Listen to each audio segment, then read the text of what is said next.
नमस्कार दोस्तों, आप सबका स्वागत है शांडिल नर्सरी की इस वीडियो में। आज हम जापानी फल के बारे में बात करना चाहते हैं। तो जापानी फल के बारे में आज जो हम बात करेंगे, उसकी वैराइटीज़ के बारे में आपके साथ डिस्कस करेंगे कि कैसी वैराइटीज़ होती हैं और उसको किस तरीके से पहचाना जाता है। तो दोस्तों, हमारे पास यहाँ पे 2 टाइप की वैराइटीज़ हैं, एक फुयू है, एक काकी है। तो पर्सिमन जो है वो 2 टाइप की वैराइटीज़ में डिवाइड किया जाता है। एक किया जाता है एस्ट्रीजेंट वैराइटी और एक होती है नॉन एस्ट्रीजेंट वैराइटी। तो जो एस्ट्रीजेंट वैराइटी होती है वो वाली वैराइटीज़ होती हैं जिसको आप अगर कच्चा खाएँ तो वो गला पकड़ती हैं। जैसे कि अगर आपको बताना चाहूँ तो जैसे एक चीकू होता है, अगर चीकू अच्छे से पका ना हो और उसको अगर आप खा लें तो वो कुछ गले को पकड़ता है।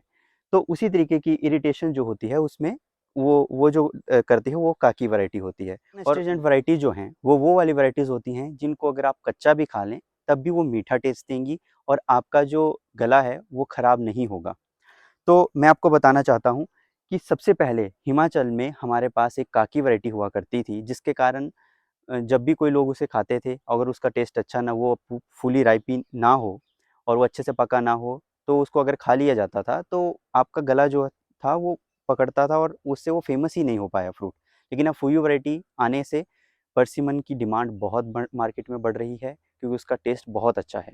तो उसी सिलसिले में आपको मैं बताना चाहता हूँ कि ये जो प्लांट है, ये जो हम प्लांट आपको दिखा रहे हैं, ये काकी वैरायटी का है, एस्ट्रीजेंट वैरायटी है। तो उसका अगर आप फ्रूट देखें तो अभी फ्रूट डेवलपमेंट स्टेज पे है। तो अभी ये देखिए आप, तो इसका जो फ्रूट है वो लंबा होता है, लंबोतरा होता है। ये देखिए, ये नीचे से ओवल शेप में रहता है और ओवल शेप में होने के कारण इसको आप दूर से पहचान सकते हैं कि ये एस्ट्रीजेंट वैरायटी है, ये नॉन एस्ट्रीजेंट वैरायटी है। इसमें आप देखेंगे कि जब ये पूरा फ्रूट जो है ये हार्वेस्टिंग पे आएगा और फ्रूट हार्वेस्टिंग पे आने के बाद जब ये पक जाएगा तभी आप इसको खा सकते हैं। साइज़ वाइज इसका देखा जाए तो एक फ्रूट का जो साइज़ होता है वो 300 से 500 ग्राम तक बनता है, लेकिन फ्रूट को तभी कंज्यूम किया जा सकता है जब वो पूरा का पूरा अच्छे से पक जाता है। तो इस कारण से ये फ्रूट जो है मार्केट में इसकी वैल्यू थोड़ा कम रहती है, अदरवाइज़ इसका टेस्ट बहुत अच्छा रहता है। ये जो प्लांट आप देख रहे हैं, ये प्लांट हमारा 4 साल पुराना है और इसकी आप ग्रोथ देखिए, तो अगर आप ग्रोथ देखेंगे तो बहुत अच्छी ग्रोथ अभी हो रही है और फ्रूटिंग भी बहुत अच्छी आ रही है। आपको मैं अब यहाँ का टेम्परेचर भी थोड़ी देर में बताऊँगा कि यहाँ का टेम्परेचर जो है अभी अमूमन 40 से 42 डिग्री तक जा रहा है और इस टेम्परेचर में इसकी बहुत अच्छी ग्रोथ आ रही है। तो ये था काकी वैरायटी। इसमें हमने इसकी प्लांटेशन जो करी थी वो दिसंबर में करी थी और दिसंबर में करने के बाद इसका जो स्टार्टिंग में जो पीरियड रहता है, फरवरी के बाद इसका जो है डोरमेंसी ब्रेक होती है और डोरमेंसी ब्रेक जैसे ही होती है तभी हमें चाहिए कि हम इसमें पानी भी बहुत अच्छे से ज़्यादा दें और साथ ही इसको जो भी खाद या आप कोई फर्टिगेशन तरीके कोई स्प्रे आप करना चाहते हैं, तो वो भी इनटेक प्लांट उसी टाइम पे लेता है जब इसकी ग्रोथ में लेता है। अब आपको हम बताएँगे कि फुयू वैरायटी का प्लांट कैसा होता है। तो दोस्तों, ये जो प्लांट है ये फुयू वैरायटी का प्लांट है, नॉन एस्ट्रीजेंट वैरायटी है और जब इसको अगर आप कच्चा भी खाते हैं, जब प्लांट अगर मान लीजिए आपका फ्रूट जो है वो पूरा तैयार नहीं हुआ है और उसको फिर भी खा लें और मार्केट में भेज देते हैं, तब भी इसका टेस्ट जो है बहुत अच्छा होता है और इसकी इस टाइम पे बहुत ज़्यादा डिमांड रह रही है। तो ये प्लांट जो आप देख रहे हैं, ये भी 4 साल पुराना प्लांट ही है और इसका जो फ्रूट है, अब इसकी फ्रूट की पहचान अगर हम आपको दिखाएँ तो ये आगे से चपटा रहता है, ये देखिए, और इसमें लाइन्स रहती हैं, ये देखिए, ये 8 लाइन इसमें दिखेंगी। ये आप बड़े ध्यान से अगर आपको हम दिखा पा रहे होंगे तो 1, 2, 3, 4, 5, 6, 7 और ये 8। तो इस तरीके से 8 लाइनें होती हैं जो जिससे इनको पहचाना जा सकता है, ये है फुयू वैरायटी।